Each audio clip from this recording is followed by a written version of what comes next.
दुनिया आज खौफजदा इसी बात से है कि तुम उठ रहे हो, तुम बेदार हो जाना पूरे तौर पर, डरो मत। तुम्हारा नाम किसी मुजरिम कौम से जुड़ा हुआ नहीं है। भौंकने दो कुत्तों को, जितनी मर्तबा कहें आतंकवादी, जितनी मर्तबा कहें दहशतगर्द, जितनी मर्तबा टेररिस्ट, जो बोलना है बोलो। हम तुम्हारे बाप की जमीन पर नहीं जीते और ना ही तुम्हारी सर्टिफिकेट की जरूरत है। हम अल्लाह के बंदे हैं, रसूल के उम्मती हैं। नारे तकबीर, नारे रिसालत, नारे रिसालत, लब्बैक या रसूल अल्लाह, लब्बैक या रसूल अल्लाह। और आपको खौफजदा होने की जरूरत नहीं। जितने पाखंडी गुफे में बैठ करके प्लान बनाकर सोशल मीडिया में छोटे छोटे वीडियो वायरल करते हैं और दहशत फैलाते हैं, कभी किसी मुसलमान की मॉब लिंचिंग करके, कभी किसी के कत्ल की वीडियो वायरल करके, और कभी किसी गुफे में बैठ करके ये कहना इस्लाम का विनाश कर देंगे, इस्लाम को खत्म कर देंगे। मैं चैलेंज करता हूं, तुम अकेले नहीं, तुम्हारे जितने नाजायज बाप है सबको शामिल कर लो, जितनी नाजायज औलाद है सबको मैदान में ले आ जाओ, जितने कीड़े मकोड़े हैं सब आ जाए। इस्लाम को चंगेज ने कुछ नहीं कर सका, हलाकू से कुछ नहीं हो सका। जिन्होंने हमारी खोपड़ियों से मीनार बना दिया था, जिन्होंने मुसलमानों के खून से दरियाए दजला को लाल कर दिया था, उस दौर में इस्लाम खत्म नहीं हो सका। तुम्हारी 5 साल की नशेड़ी हुकूमत से क्या खत्म हो सकता है? इस्लाम तेरी दोनों हाथों को उठाकर नारे तकबीर, नारे रिसालत, मजहबे इस्लाम से, अजमते इस्लाम से, शौकते इस्लाम से, रिफाते इस्लाम से, पैगंबरे इस्लाम से, नामूसे इस्लाम से। ये जवानी बरकरार है। उनको बुला करके कभी नेताओं को भी दिखा दे। वो दिन के 12 बजे वोटों का मजमा जमा करके फख्र करते हैं पब्लिक हमारे साथ, उनको ऐसा ही लगता है। और शराब के धुत में जमा होने वाला मजमा और है, इश्क मुस्तफा में आने वाला मजमा और। 500-100 रुपये लेकर के दिन के उजाले में आना और है।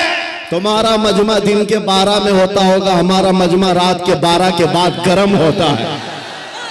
या आओ देखो, ये रात नहीं लगती इन दीवानों के हाथ, ना रात है, बल्कि मैं तो कहता हूं सुन्नियों के हाथ कोई संडे भी नहीं आता है। जो रात मेरे नबी के नाम है वो रात हमारी ईद की रात है, वो रात हमारी ईद की रात है।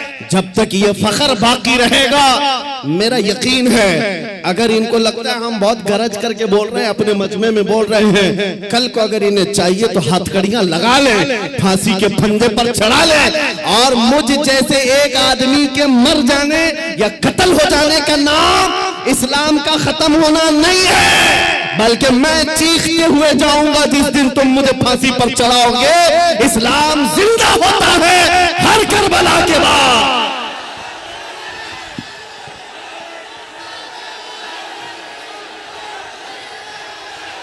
हेलो, लब्बैक लब्बैक या रसूल अल्लाह, लब्बैक लब्बैक लब्बैक या रसूल अल्लाह, लब्बैक लब्बैक लब्बैक या रसूल अल्लाह, लब्बैक लब्बैक लब्बैक या रसूल अल्लाह, लब्बैक लब्बैक लब्बैक या रसूल अल्लाह। नारे तकबीर। आज हुकूमत के नशे में आकर अगर कोई बार बार मेरे नबी की जात को इस्तेमाल करता है तो हमारे जज्बात बेकरार होते हैं। लोगों को ये लगता है, डिपार्टमेंट वाले बार बार ये कहते हैं मौलाना क्यों इतना एग्रेसिव हो जाते हो, क्यों इतनी भड़काऊ बातें करते हो। मैंने बार बार ये कहा है, ऐलान कहा है, जब जब गाली देने का शौक है मेरा नाम लेकर गाली दो, मेरी माँ के नाम पर, मेरे बाप के नाम पर, मेरे खानदान के नाम पर, जितना कोसना है कोस लो, लेकिन याद रखना अगर हुजूर की तरफ उंगली उठाओगे, अगर नबी की अजमत की तरफ बोलोगे, हमारे खून का आखिरी कतरा भी जिस्म में बाकी है तुम्हारी गर्दनों पर चढ़ करके बोलेंगे, तुम्हारे सीने पर चढ़ कर बोलेंगे। और तुम ये समझते हो तख्त ताज तुम्हारे पास है, आज फौज और ताकत तुम्हारे पास है। तुम्हारे नाजायज बाप आज से 200 साल पहले अंग्रेजों की शक्ल भी यहाँ मौजूद थी। उन्होंने एक आलिम रब्बानी किफायत अली काफी को फांसी पर चढ़ाया था। एक नहीं 30,000 उलेमा को फांसी पर चढ़ाया था। तुम्हारे नाजायज बाप भी ये समझते थे हिंदुस्तान से इस्लाम खत्म हो जाएगा। अरे उनका चूरा भी यहाँ बाकी नहीं रहा, सब खत्म होकर चले गए। तुम भी अपने अंजाम का इंतजार करो, कुछ देर की खामोशी है, फिर शोर आएगा। आज कुत्तों का वक्त है, कल हमारा दौर आएगा। लब्बैक या रसूल अल्लाह, लब्बैक लब्बैक लब्बैक या रसूल अल्लाह, लब्बैक लब्बैक लब्बैक या रसूल अल्लाह, लब्बैक लब्बैक लब्बैक या रसूल अल्लाह, लब्बैक लब्बैक लब्बैक या रसूल अल्लाह, लब्बैक लब्बैक लब्बैक या रसूल अल्लाह। नारे रिसालत। लोग अगर ये पूछते हैं आपकी जज्बाती तकरीरों से होता क्या है, मैं सिर्फ इतना ही कहता हूं क्या होता है पता नहीं, लेकिन मेरा यकीन ये कहता है मैं जज्बात में लाऊंगा। कोई बच्चा बुज़दिली से नहीं मरेगा इंशाअल्लाह। कोई नौजवान तुम्हारी जूतियां चाट करके नहीं मरेगा, तुम्हारे हाथों में फंस भी जाएगा, नबी नबी कहकर दुनिया से जाएगा। हम अपने जज्बात को जिंदा रखते हैं इसलिए कि जज्बात नहीं है तो वो नामर्द आदमी है। अगर जज्बात हुजूर के लिए जिंदा है उसी को मैं मर्द समझता हूँ, उसी को इंसान समझता हूँ। और जो बेगैरती की बात करते हैं, अरे मसलहत का भी ख्याल करो, हिकमत का भी ख्याल करो, हालात का भी ख्याल करो। ये हालात तुम्हें मुबारक, मुझे मेरे नबी की इज्जत मुबारक। अगर इन हालात में नबी की इज्जत महफूज नहीं है तो हम आजादी से घूम कर कौन से मजे उठा सकेंगे। वो सहाबा की बात तो सुनो, जब जंगे ओहद में ये बात मशहूर हो गई, हुजूर का कत्ल हो गया, सहाबा ने तलवारें छोड़ दी, हाथों से तलवारें छूट गई। इस वजह से कितने काफिरों ने सहाबा का कत्ल कर दिया, कत्ल हो गए 70 सहाबा। क्यों? जब ये खबर फैली थी ना कि हुजूर का इंतकाल हो गया, सहाबा बेइख्तियार कहने लगे अल्लाह के नबी अगर नहीं है तो फिर जिंदगी कहते किसे? हुजूर आप नहीं है तो जिंदगी क्या है? इसलिए ऐ सुन्नियों आज हमारा जज्बा यही होना चाहिए, अगर हुजूर का नाम सलामत नहीं तो फिर हमारी जिंदगी किस काम की? हम किस खाक के लिए जीते हैं? आज के बाद तकलीफों से और मुसीबतों से घबराना नहीं, तुम अपने दीन पर अमल पैरा रहो। गैर कानूनी कामों की बात मैं नहीं करता, चाकू छुरी तलवार बंदूक की भी बात नहीं करता। मैं तो बात सिर्फ इतनी कहता हूँ, हुजूर का इश्क इतना भर लो कि तुम्हारे चलने फिरने से भी कीड़े फना हो जाए। तुम्हारे किसी हथियार की जरूरत नहीं, तुम हुजूर के आशिक बनकर गलियों से घूमो, कुत्ते यूं ही मर जाएं, हाँ पागल होकर मर जाएं, सिर्फ तुम्हारी खुशबुओं से मर जाएं। बात इतनी है। और मैं आज आखिरी बात ये कहता हूँ, सहाबा का मसलक यही था, उन्होंने कोड़े भी खाए, तलवारें भी खाई, जख्म भी खाए। एक सहाबी साद इब्न रबी जिनके 12 नेज़े लगे थे, पेट फट गया था जंगे ओहद में, फिर भी कह रहे थे जो आए हुए सहाबा, जाओ नबी को मेरा सलाम कह देना, मैंने उनकी हिफाजत का हक अदा नहीं किया।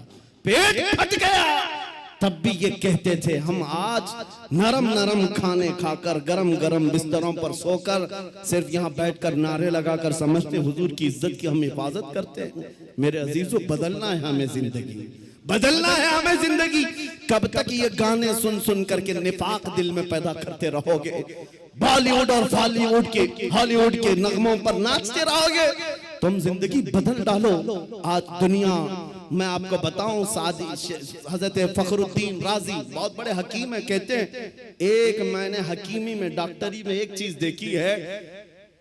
देखी है, मोहम्मद अरबी सल्लल्लाहु अलैहि वसल्लम की मोहब्बत में अगर कोई 90 साल का भी हो जाए तो उसका दिमाग पागल नहीं हो सकता, पागल कभी नहीं होता। हुजूर का आशिक पागल नहीं होता, और अगर पागल होता है तो सिर्फ उनके लिए होता है, और दीवाना होता है सिर्फ उनके लिए होता है, बाकी किसी के लिए नहीं होता। आज मैं यही चाहता हूं कि दुनिया तुम्हें पागल कहे, मजनू कहे, दाढ़ी वाला कहे, टोपी वाला कहे, छोड़ दो उनकी बातों का कुछ भी रिएक्ट करना। तुम्हें अंदर से फख्र होना चाहिए, फख्र होना चाहिए, इसलिए कि तुम इन कुत्तों के लिए नहीं जीते। कब्र में आमिना के लाल तशरीफ लाने वाले, हश्र में मेरे आका तशरीफ लाने वाले हैं। उनके सामने मुझे खड़ा होना है। कहीं हुजूर ये ना कह दें कि दुनिया वालों के लिए तूने मेरी अखलाक को बदल लिया, उनको राजी करने के लिए तू मेरी सुन्नतें छोड़ दिया। नहीं, कब्र में जब जाएं तुम्हारा चेहरा देखें तो मेरे नबी से कदमों को चूम कर कहना, आका दुनिया हजार ताने देती थी मगर मैं आपके लिबास को पसंद करता था, मैं आपके चेहरे को पसंद करता था, आपके कदमों में आना चाहता था। बस आज मेरा मसलक आपको बता दूं, आप सब इसी बात पर गामजन हो जाएं। मेरा मसलक का मतलब सहाबा का, औलिया का, ताबईन का, आला हजरत का यही है। हर मुसीबत हर सितम गवारा है, हर मुसीबत हर सितम गवारा है। या रसूल अल्लाह एक बार तुम कह दो कि तू हमारा, तू हमारा है। आज के बाद हम इसी मिशन पर जीते हैं। दुनिया के हाथ फैलाना छोड़ दो, दुनिया के लिए जीना छोड़ दो। जिंदगी ये नहीं किसी की किसी के लिए, जिंदगी है नबी की नबी के लिए। ना समझ मरते हैं जिंदगी के लिए, जीना मरना है सब कुछ नबी के लिए। और इस अकीदे के साथ आज महफिल खत्म करता हूँ। कौन देता है, देने को मुंह चाहिए, देने वाला है सच्चा, देने वाला है सच्चा, देने वाला है सच्चा। आका आपके दरबार में, आपके शहर, आपके मुबारक महीने का पहला चांद आया है पटना की सरजमीन से। आशिकाने मुस्तफा मदीने की तरफ ला लगाकर पुकारते हैं, अभी वो उम्मी फिदा का या रसूल अल्लाह, मैं मुजरिम हूँ आका, मुझे साथ ले लो कि रस्ते में है जा बजा थाने वाले। चमक तुझसे पाते हैं सब पाने वाले, मेरा दिल भी चमका दे चमकाने वाले। लब्बैक या रसूल अल्लाह, लब्बैक या रसूल अल्लाह। और नेता नगरी में भी देखा गया 40-40 साल बेचारे पार्टियों की खिदमत में लगे रहे, बुढ़ापे में फिर आने के बाद पार्टी ने कोने में बिठा दिया। अब तुम्हारा काम खत्म हो गया, तुम्हारा काम खत्म हो गया, अब नौजवान दूसरे आएंगे। लेकिन मेरे अजीजों, एक मकतबा मैंने ऐसा देखा, एक मदरसा ऐसा देखा, यह हुजूर के गुलामों का है। यहाँ जितना बूढ़ा होता है उतनी इज्जत बढ़ती जाती है,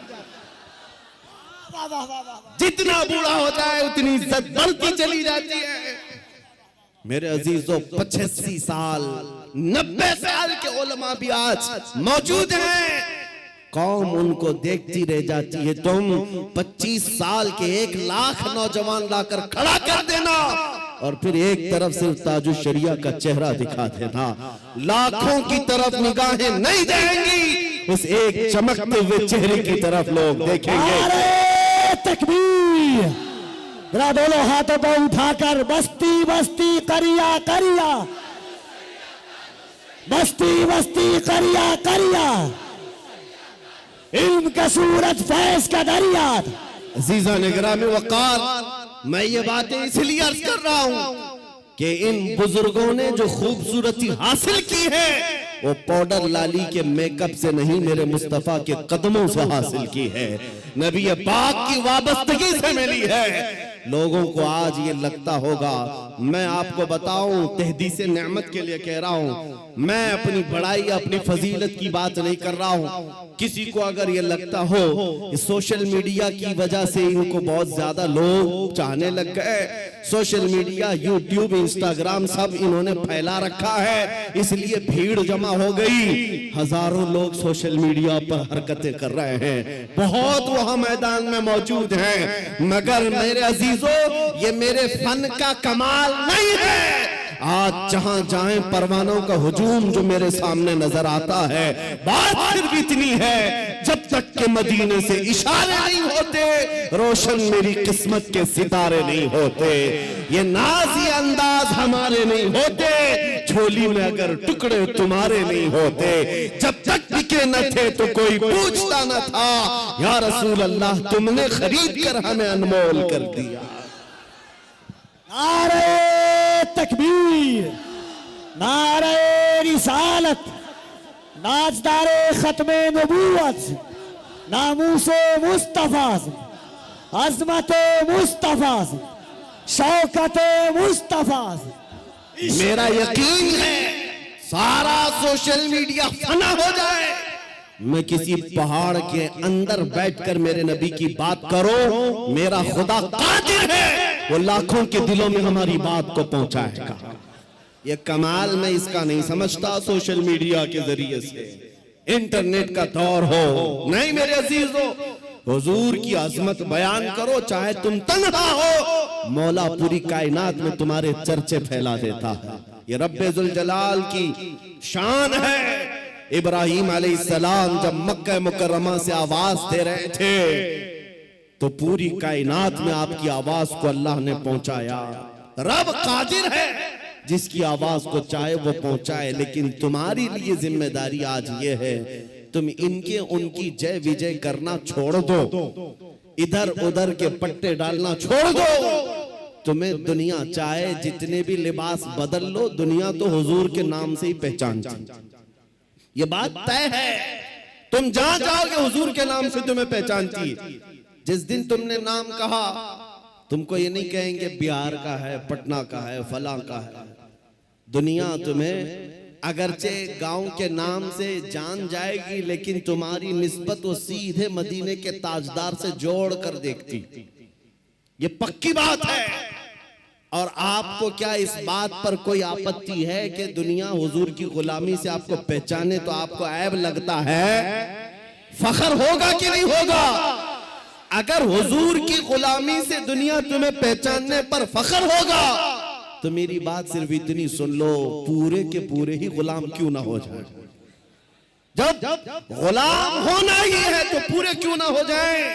आला हजरत ने क्या खूब कहा, आज ले उनकी पनाह, आज मदद मांग उनसे, कल न मानेंगे कयामत में अगर मान गया।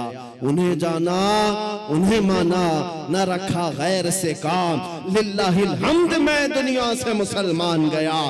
आज मैं आपको बात बताता हूँ, इमाम गजाली रहमतुल्लाह ताला अलैह से पूछा गया, जब उम्मत पर कोई सख्त वक्त आ जाए, तवज्जो चाहता हूं, इलाज, उम्मत पर ऐसी कठिनाई आ जाए कि फितनों का उरूज हो जाए, फितने बहुत बढ़ जाएं, उम्मत मुस्तफा की शौकत पर सवाल आ जाए, ऐसे वक्त में इलाज क्या है उम्मत मुस्तफा के लिए, क्या आप हल बताते हैं? आज हमसे भी लोग पूछते हैं, इंटरव्यू में पूछते हैं, मुसलमानों के लिए हल क्या है? इमाम गजाली ने फरमाया, एक ही हल है, इनके सीनों को हुजूर की मोहब्बत से भर दिया जाए, हुजूर की मोहब्बत से भर दिया जाए। मेरे अजीजों, लोग मुझे उर्सों में भी बुलाते हैं, पता नहीं कितने कितने जलसों में बुलाते हैं, मैं तो बात सिर्फ हुजूर की करता हूं। वजह सिर्फ ये है, मैंने सबको समझा रखा है, आज हमें इलाज करना है, जिस चीज की जरूरत है वही दो। जब इलाज कंप्लीट हो जाए इंशाअल्लाह ये जिस जगह भी ले जाओगे ये खड़े हो रहे। इमाम गजाली ने फरमाया, इनके दिलों को हुजूर की मोहब्बत से भर दो। तो आपसे पूछा गया, वैसे तो हर मुसलमान कहता है मुझे हुजूर से मोहब्बत है, अभी मैं पूछूं, एक हाथ में दो दो हाथ उठाएंगे, हुजूर से मोहब्बत है या नहीं? अगर अभी सवाल करें, हर कोई पुकार कर कहेगा हाँ हुजूर से मोहब्बत है, मैं तो जान देने को तैयार हूं, हर कोई कहेगा। इमाम गजाली ने फरमाया, हाँ हर कोई कहता तो है, लेकिन बात क्या है सुनो, इंसान की फितरत है और दुनिया का दस्तूर है, जो इंसान जिससे जितनी मोहब्बत करता है दिन में उसका बार बार जिक्र भी करता है, बार बार उसको याद करता है, बार बार याद करता है। और जब बार बार किसी का जिक्र करने लग जाए तो समझ लो उसका दिल भर गया है, इश्क से, मोहब्बत से भर गया है। और नहीं, जिक्र ही नहीं करता, यूं ही कहता है तो वो झूठा आदमी, वो झूठ बोलता है। हुजूर से मोहब्बत कहता तो है, लेकिन उसकी जिंदगी में नजर कभी नहीं आता। कहीं ऐसा तो नहीं मेरे अजीजों, आज मैं नौजवानों को देखता हूं, फिल्मी गानों के इनको लाइनें याद हो जाती हैं, फिल्मों के डायलॉग याद हो जाते हैं, मेरे नबी की 4 हदीसें क्यों नहीं याद? अगर हुजूर से कसरत से मोहब्बत होती तो हुजूर की अदाओं से भी मोहब्बत होती। हुजूर के जुमले तुम्हारी जुबानों पर गर्दिश कर रहे होते, बार बार तुम उनका जिक्र कर रहे होते। और फरमाया बुजुर्गों ने, जो कसरत से हुजूर पर दुरूद पढ़ता रहता है दिन भर रात भर, समझ लो उसका दिल भरा हुआ है हुजूर की मोहब्बत से, क्योंकि बार बार वो जिक्र कर रहा है, बार बार याद कर रहा है। एक बुजुर्ग की बात मैं आपको बताता हूं। एक बुजुर्ग ने एक शख्स की तरबियत कैसी की थी। मुरीद था, अपने शेख से आकर कहा मोहब्बत कैसे करूं, मोहब्बत कैसी होनी चाहिए। कहा एक काम कर, मैं एक भैंस तुझे देता हूं, उसको पाल। बिहार वाले अच्छी तरह समझ सकते हैं। भैंस बुजुर्ग ने अपने मुरीद को दी और कहा इसकी बहुत अच्छी देखभाल करना, बार बार इसका ख्याल रखना। कहा ठीक है, 1 महीने के बाद आना, मुलाकात करना। 1 महीने के बाद आया। हजरत ने पूछा कैसा है, क्या हाल है? कहा मैं बहुत अच्छा हूं। तेरी भैंस कैसी है? कहा वो भी बहुत अच्छी है। तुम खाना खाए? कहा हाँ मैं खाना खा लिया। तुम्हारी भैंस? हाँ वो भी खाना खा चुकी है। जब जब जिक्र किया जाए भैंस का अच्छी तरह से जिक्र करता था। कहा 1 महीना और जाओ, 1 महीना और उस भैंस के साथ उठना बैठना लगाव रखो। दूसरे महीने के बाद आया। बुजुर्ग ने, मुर्शिद ने पूछा क्या हाल है? कहा मैं भी अच्छा हूं, मेरी भैंस भी अच्छी। सवाल खाली सिर्फ उसका किया था, लेकिन साथ में भैंस का भी कर रहा है। कहा तू खाना खाया? कहा मैं भी खाना खा चुका, मेरी भैंस भी खा चुकी। कहा तू नहा लिया? कहा मैं भी नहाया हूं, मेरी भैंस भी नहाई। जो बात करे अपने साथ अपनी भैंस का भी जिक्र। बुजुर्ग ने कहा 1 महीने और अपनी भैंस से करीब रहे, उसके बाद फिर तीसरे महीने मुलाकात करेंगे। 3 महीने गुजर गए। 3 महीने के बाद जब वो आया तो बुजुर्ग मुर्शिद ने पूछा क्या हाल है? कहा मेरी भैंस बहुत अच्छी। अब जुमला बदल गया। अभी खैरियत इसकी पूछी जा रही है, जवाब ये अपनी भैंस का दे रहा है। पूछा बुजुर्ग ने खाना खा चुका? कहा मेरी भैंस तो खा चुकी। तू नहाया? कहा मेरी भैंस तो नहा चुकी। मेरे अजीजों ये मिसाल बिला तशबीह बिला तमसील। उस बुजुर्ग ने कहा मोहब्बत ऐसी होनी चाहिए जब इंसान को पूछा जाए तो अपने आप को भूल जाए, अपने महबूब का जिक्र करने लग जाए। जब वो कमाल को पहुंचता है सिर्फ उसकी आंखों में अपने महबूब के जलवे हो। और बरेली के इमाम को हमने पढ़ा है, कोई आया बंदा गुलाब का फूल तोहफे में पेश करने के लिए ला करके दिया, कहा इसको कबूल कर लीजिए। दुनिया में लोग गुलाब तोहफे में एक दूसरे को देते लेते हैं। इमाम फाजिल बरेलवी उस गुलाब को कबूल तो करते हैं, देखते हैं, उसके बाद मुस्कुरा कर कहते हैं ये दुनिया का गुलाब है, सुबह खिलता है शाम में मुरझा जाता है। मैं उस गुलाब से मोहब्बत करता हूं जो कभी मुरझाता नहीं है, जो जब से खिला है कभी मुरझाता नहीं। और उसके बाद कहना शुरू कर दिया सरताब कदम है तने सुल्तान जमन फूल, लब फूल दहन फूल जकन फूल बदन फूल। वल्लाह जो मिल जाए मेरे गुल का पसीना, मांगे न कभी इत्र न फिर चाहे दुल्हन फूल। क्या बात रज़ा उस चमनिस्तान करम की, ज़हरा है कली जिसमें हुसैन और हसन फूल। आला हजरत ने एक फूल को देखा,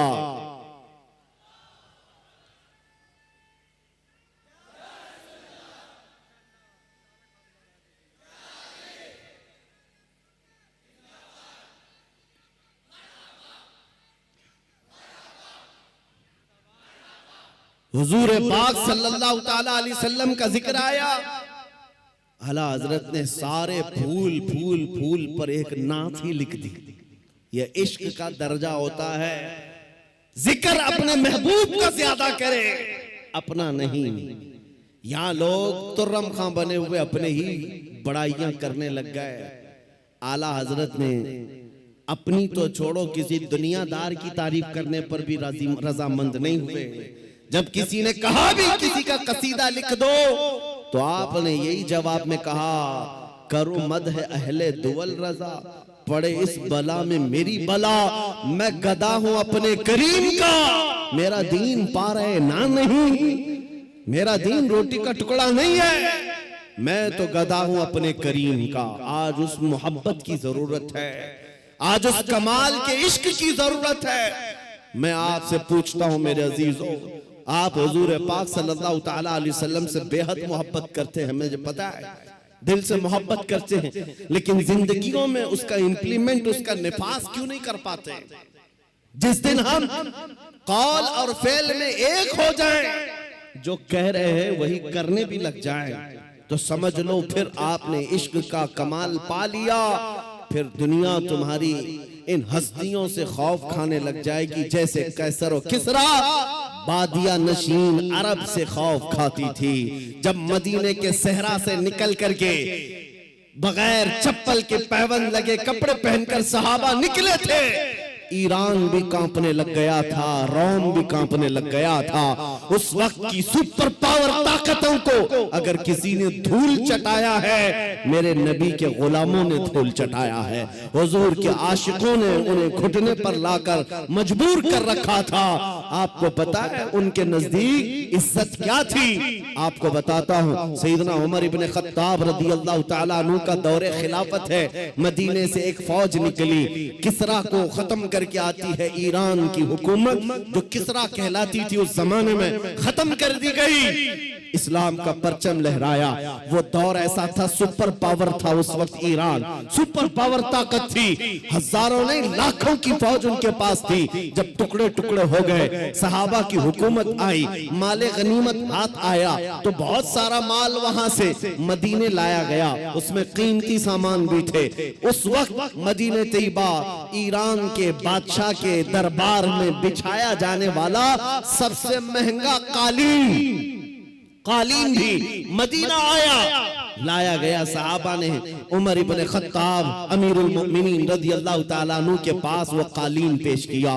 कहा ये कालीन वो है, बादशाह जब किसी से बहुत खुश होता तो थोड़ी देर इस कालीन पर उसको बिठा देता और वो जिंदगी भर बैठने वाला फख्र करता, मैं बादशाह के महंगे कालीन पर बैठ कर आया हूँ, मैं बादशाह के महंगे कालीन पर बैठ कर आया हूँ। इस कालीन की अजमत है, लोग इसकी बड़ी तारीफ करते हैं, बड़ी बुलंद कालीन है। हम मदीने ले आए हैं, उमर इब्ने खत्ताब के पास दिया गया, कहा गया कि आप इसको सही जगह इस्तेमाल करें। मेरे अजीजों, सैयदना अमीरुल मोमिनीन उमर इब्ने खत्ताब ने उस कालीन को कबूल तो किया, ले जाकर के हुजूर के मिंबर पर या मेहराब पर या मस्जिद की सफों में नहीं लगाया, बल्कि कहा मस्जिद नबवी में दाखिल होने से पहले जो दरवाजा है उस दरवाजे के बाहर इस कालीन को फेंक दो। जो मस्जिद के अंदर आए वो अपने पैरों को पोंछ करके आए, पैरों को पोंछ कर अंदर आए, इसलिए कि किसरा बादशाह जिस पर बैठकर फख्र करता था, दुनिया को ये पता चल जाए वो मोहम्मद अरबी के गुलामों के धूल के बराबर हो।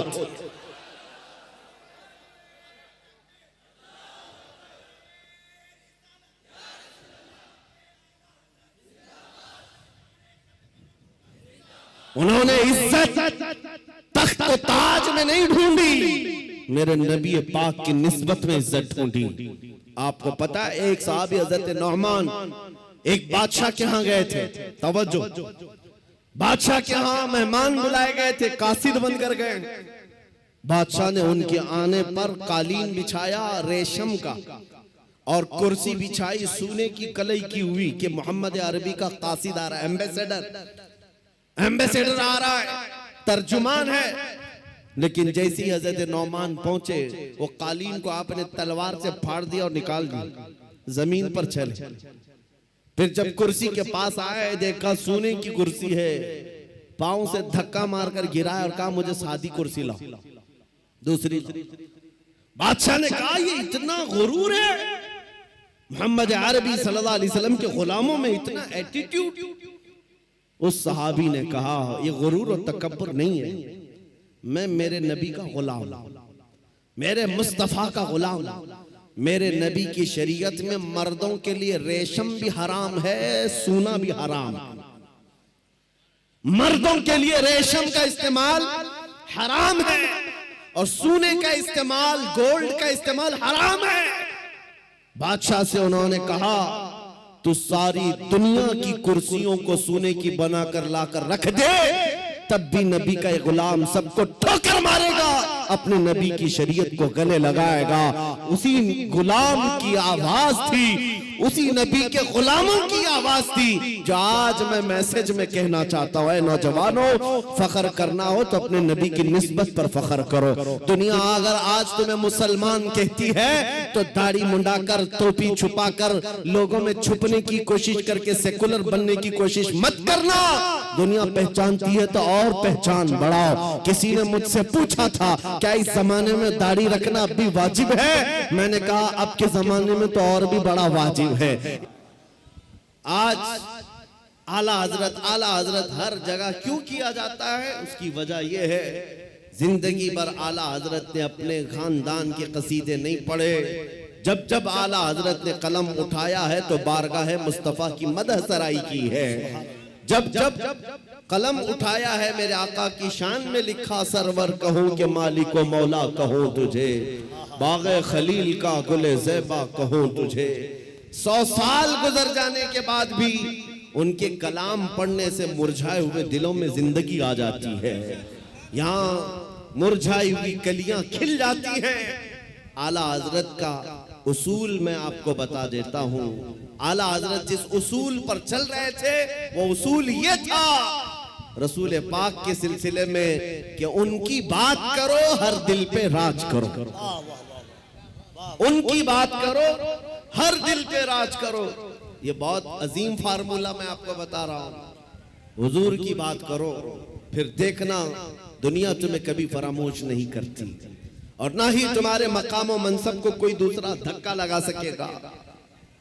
हुजूर की बात करो। आज हमारे दरमियान इख्तिलाफात ने जो जन्म लिया है उसकी एक असल वजह यह भी नजर आती है कि हम असल को छोड़कर फरा में लग गए। हम जगह जगह छोटी छोटी जमातें बनाकर, छोटे छोटे हलके बनाकर उसके प्रचार में लग गए, जबकि हमें चाहिए कि हमारी सारी एनर्जी बादशाह आजम की तारीफ में खर्च हो, हुजूर अकरम सल्लल्लाहु ताला अलैहि वसल्लम के लिए वक्फ हो जाओ।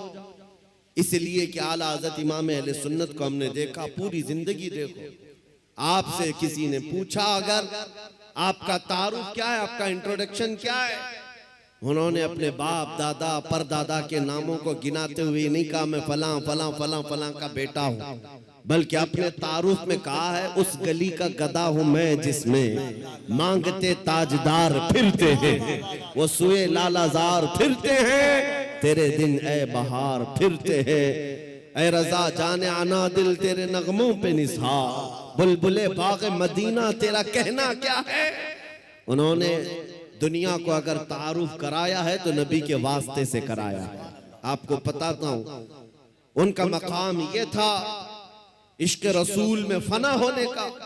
मेरे मुर्शिद गिरामी हुजूर ताजुश शरिया रहमतुल्लाह तआला अलैह एक शेर की तशरीह करते हुए फरमाते हैं, आला हज़रत ने एक हमद लिखी है, वही रब है जिसने तुझको हमतन करम बनाया, हमें भीख मांगने को तेरा आस्था बताया। इस हमद के आखिर में आला हज़रत ने एक शेर लिखा है, अरे ऐ खुदा के बंदो कोई मेरे दिल को ढूंढो, अभी पास था यही तो अभी क्या हुआ खुदाया। दिल किसको कहते हैं मैं आपको बता रहा हूं। जिंदगी हम सब के पास है, हम किसके लिए जी रहे हैं, हम क्या करने के लिए जी रहे हैं, यह आज हमें महसूस करना है। आला हजरत किसके लिए जीते थे, उनका दिल रहता कहां था, बरेली की किस गली में उनका दिल रहता था। सुनो, आला हजरत कहते हैं अरे खुदा के बंदो कोई मेरे दिल को ढूंढो, अभी पास था यही तो अभी क्या हुआ खुदाया। इसका मतलब क्या है? फरमाया हर जमाने में औलिया इकराम में एक वली होता है जिसको कुतुबुल इरशाद कहते हैं। कुतुबुल इरशाद का मतलब यह होता है वो अपने जमाने के औलिया में इतना तसर्रुफ और इतना इख्तियार रखता है कि वो अपने जमाने के औलिया को जिन कामों पर मामूर करे उसका हुक्म बजा लाना सारे लोगों पर जरूरी होता है। वो कोई भी ऑर्डर दे, कुतुबुल इरशाद। तो एक मर्तबा आला हजरत ने अपने जमाने के जितने रिजाल थे, औलिया थे, उनसे ये कहा अरे आए खुदा के बंदो कोई मेरे दिल को ढूंढो, मेरा दिल ढूंढ करके लाओ, ये काम पर लगा दिया, दिल ढूंढ करके लाओ। अभी पास था यही तो अभी क्या हुआ खुदाया। दिल सिर्फ उस गोश्त के लोथड़े को ही नहीं कहते जो हमारे सीनों में धड़कता है या खून का एक मुंजमद टुकड़ा है। दिल के और भी माने हैं। वो दिल कौन सा है जिसको ढूंढने के आला हजरत बात कर रहे थे। सारे औलिया को हुक्म हुआ, सब ढूंढने पर लग गए और ढूंढ करके वापस आए। फिर आकर के उन्होंने जो जवाब दिया इमाम अहले सुन्नत को, आला हजरत को, आला हजरत ने फिर उसको अपने शेर में बयान किया। हमें ऐ रज़ा तेरे दिल का पता चला बमुश्किल, हमें ऐ रज़ा तेरे दिल का पता चला बमुश्किल, दरे रोज़ा के मुकाबिल वो हमें नजर तो आया। ये नारे तकबीर, नारे रिसालत, इश्के मुस्तफा, इश्के आले मुस्तफा, तालीमाते आला हजरत, फैजाने आला हजरत। जिंदगी गुजारने के उसूल में बता रहा हूं। बरेली में रह करके दिल मदीने तैयबा में धड़कता हो। सारे औलिया ज़माना ने कहा हमें ऐ रज़ा तेरे दिल का पता चला बमुश्किल, दरे रोज़ा के मुकाबिल वो हमें नजर तो आया। ये न पूछ कैसा पाया तुझे हमद है खुदाया। आला हजरत का दिल वहां लगा हुआ था, इसीलिए मैंने आला हजरत के कलाम को बहुत मर्तबा पढ़ा। जहां जहां से पढ़ा दिल को आला हजरत के जब भी हमने ढूंढने की बात की है, आला हजरत ने अपने दिल के बारे में यही कहा है, दिल है वो दिल जो तेरी याद से मामूर रहा, सर है वो सर जो तेरे नाम पे कुर्बान गया।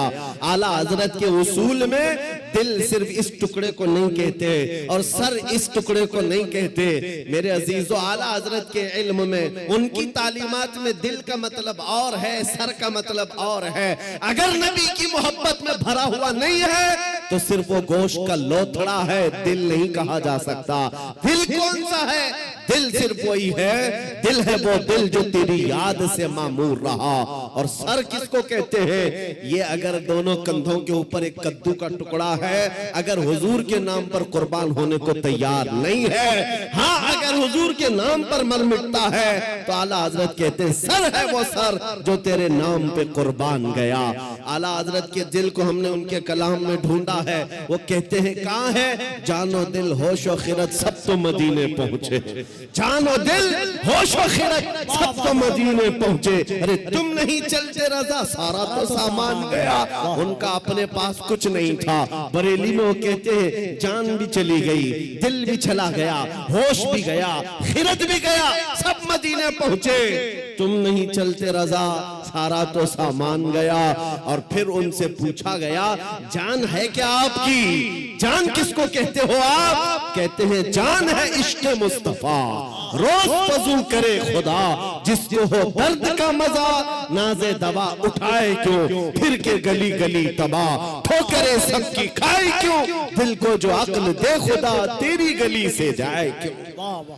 मेरे अजीजों, आला हज़रत फरमाते हैं यूं तो सब उन्हीं का है, पर दिल की अगर पूछो, आला हज़रत फरमाते हैं यूं तो सब उन्हीं का है, पर दिल की अगर पूछो, ये टूटे हुए दिल ही खास उनकी कमाई है।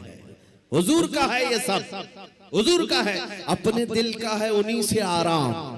कहते हैं अपने दिल का है उन्हीं से आराम, सौंपे हैं सब उन्हीं को सब काम, सौंपे हैं उन्हीं को सब काम। लो लगी है कि अब उस दर के गुलाम चाह रहे दर्द रजा करते हैं।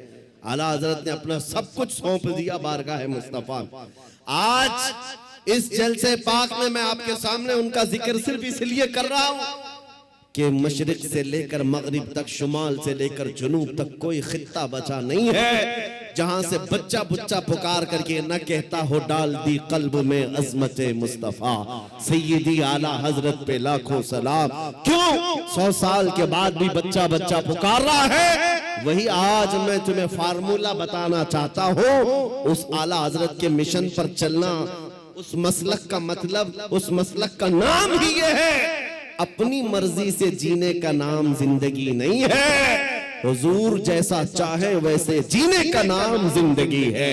आपको मैं बताता हूं औलिया इकराम की जिंदगी में तसव्वुफ में एक तालीम होती है। हजरत जुनैद बगदादी की तालीमात मैंने पढ़ा है, सिर्फ औलिया कराम की जो इबादतें हैं, तस्बीह घुमाना, लंबे क़याम, लंबे सजदे, सिर्फ यही इबादत के तरीके नहीं हैं।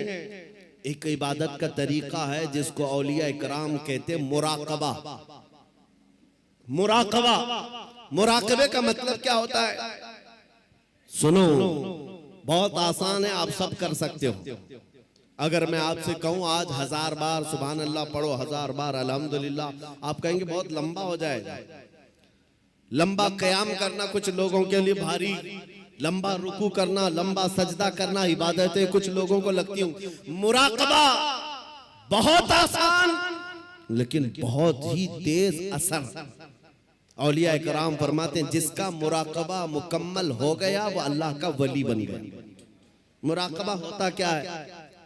सुनो, मुराकबा होता क्या है? सिर्फ ये है कि आंख बंद करके थोड़ी देर खामोश बैठना, कुछ नहीं करना, कुछ पढ़ना नहीं है, कुछ पढ़ना नहीं है, खामोश बैठना है। कितनी देर? तुम्हारी मर्जी, 5 मिनट, 10 मिनट, आधा घंटा, 1 घंटा, किसी से बात ना करो, खामोश एक जगह बैठ जाओ। करना क्या है खामोश बैठ करके? सोचना क्या है? हाँ, ये असल है। सैयदना जुनैद बगदादी फरमाते हैं मुराकबा करने वाले को कुछ और नहीं सोचना है, बस आंख बंद करके इतना सोचना है कि अल्लाह ने मुझे क्यों पैदा किया, मैं यहां क्यों आया इस दुनिया में, बस इतना ही सोचना है, इतना ही सोचना है। बार बार सोचता रहे, बार बार सोचता रहे। ऐ नौजवानों, ये मुराकबा आज तुम्हारी बहुत सारी बीमारियों का इलाज है। सोचना कभी आंख बंद करके, क्या मैं इसलिए आया रात भर इंटरनेट पर गेम खेलने के लिए अल्लाह ने मुझे पैदा किया? क्या मैं दुनिया में लड़कियों से छेड़छाड़ करने के लिए पैदा किया गया हूं? क्या मैं दुनिया में दिन रात खेल कूद के लिए पैदा किया गया हूं? लोगों से गप्पे लगाने के लिए पैदा किया गया हूं? मैं लोगों से हंसी मजाक में अपना वक्त को बर्बाद करने के लिए पैदा किया हूं? क्यों पैदा किया गया हूं? तुम्हारा दिल आखिर एक दिन जवाब देगा, अल्लाह की तरफ से तुम्हें ये मिलेगी बात, तुम क्यों पैदा किए गए, क्यों पैदा किए गए, तुम्हें पता चल जाएगा। ये मुराकबे में जिस दिन तुम्हें पता चल जाए क्यों पैदा किया गया, अगर हकीकत को पहुंच गए उसी दिन अल्लाह के वली बन गए। अब मैं आपको बताता हूं, जिन लोगों का मुराकबा मुकम्मल हुआ वो जिंदगी में अगर सोचते सोचते इस नुक्ते को पहुंच गए कि मैं क्यों पैदा हुआ, तो फिर आंख खोल करके वो पुकार कर कहते हैं हम दुनिया में क्यों पैदा हुए? नतीजा निकला दहन में जुबान तुम्हारे लिए, बदन में है जान तुम्हारे लिए। या रसूल अल्लाह, हम आए यहां तुम्हारे लिए, उठे भी वहां, हम अपने लिए नहीं आए, आका आपके लिए आए। मुराकबे में जो इस नुक्ते को पहुंच गया, बरेली का इमाम पुकार कर कहने लगा मुझे अल्लाह ने खेल कूद के लिए नहीं बनाया, मुझे अल्लाह ने सिर्फ बाजारों की जीनत के लिए नहीं बनाया, मुझे अल्लाह ने जिंदगी अपनी मर्जी से गुजारने के लिए नहीं बनाया। और उस आला हजरत के अजीम पोते ताजुश शरिया ने भी पुकार कर कहा, जब उनका मुराकबा मुकम्मल हुआ, जब वो सोचते रहे मैं क्यों पैदा हुआ, मैं क्यों दुनिया में आया, तब फिर ताजुश शरिया ने भी जवाब दिया हम इसलिए पैदा किए गए हैं, जिंदगी ये नहीं किसी की किसी के लिए, जिंदगी है नबी की नबी के लिए, ना समझ मरते हैं जिंदगी के लिए, जीना मरना है सब कुछ नबी के लिए। नारे तकबीर, नारे रिसालत, जश्न ईद मिलादुन नबी, आमदे माहे रबीउन नूर। जिंदगी हुजूर पाक सल्लल्लाहु अलैहि वसल्लम के लिए अमानत बन करके, अमानत बना कर दी गई है। तुम क्या समझते हो ए नौजवानों? आपको ये लगता है जवानी की आज ताकत और कुव्वत है, मुझे अपने मर्जी से फैशन करने दो, अपने मर्जी से मॉडर्न जिंदगी गुजारने दो, और दुनिया के पीछे तुम चल पड़े, उस दुनिया के पीछे जो हर दिन अपना शोहर बदलती है। आला हज़रत फरमाते शहद दिखाए जहर पिलाए, कातिल डाइन शोहर कुछ, इस मुर्दार पे क्या ललचाना, दुनिया देखी भाली है। तुम्हें मालूम है यहाँ कितने हीरो आए उसके बाद जीरो हो गए। यहाँ जवानी में अपने मेकअप से चमकने वाले बुढ़ापे में ढीले पड़ गए। यहाँ लोग रोजाना बदलते रहे। किसी भी फील्ड में देख लो, कुछ लोगों को लगता है पर्दे सीमी पर बॉलीवुड और हॉलीवुड पर थिरकने वाले, मुजरे करने वाले स्टार हैं, ये बड़े बड़े हीरो हैं और उनके पीछे कौम भागती है। मियाँ ये सिर्फ और सिर्फ ढलती छांव है।